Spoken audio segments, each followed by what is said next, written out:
ඒ වගේම විශ්ව මේ මොනවාද ඔයා ලෝය කෙනෙක් වීම ගැන දකින ප්‍රධානම හොඳ. ඒ කියන්නේ ඔයා ලෝය කෙනෙක් වුණ ගැන සමාජය ලෝයස්ලා ගැන හොඳ කියනවා නරක කියනවා. ඔයා දකින විදිහට මොකද්ද ලෝය කෙනෙක් වීමේ හොඳ?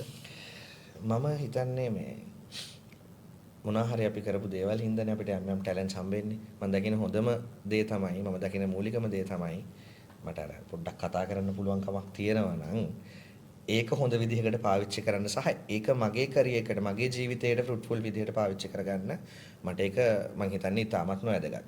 දෙවෙනි කර මේ මම අර ආස උත්තරේ කියන්නේ නැහැ. කියන්නේ මිනිස්සුන්ට සේවයක් කරන්න ජනතාවට සේවයක් එහෙම රස්සාවක් නේ කරන්නේ. එතකොට අපි මූලිකවම මුදල් උපයන එක තමයි අරමුණ. නමුත් පිටින් ලෝයර්ස් දිහා මිනිස්සු බලනවට වඩා පිටින් සැකකාරයෙක් එහෙම නැත්නම් මොනවා හරි වැරද්දකට මෙයා සැකයි කියලා මිනිස්සෙක් උසාවිය ගියේ ඉස්සරහට ගියෙද්දි ඇත්ත తත්වය නොදැන ඇත්ත తත්වය හොයලා බලන්න නැතුව මේ මිනිසුන්ව හැරස් කරන විදිහ දැක්කහම සහ ලංකාවේ වෙන හුඟක් ආයතන වලින් සහ මිනිස්සු හින්දා මිනිස්සුන්ගේ අයිතිවාසිකම් අමුමුවේ කඩාගෙන වැටෙනවා තියෙද්දි ඒ සම්බන්ධයෙන් පැහැදිලිවම දෙයක් කරන්න හම්බ වෙන එක තමයි මං ආඩම්බරම දේ මේ රස්සා.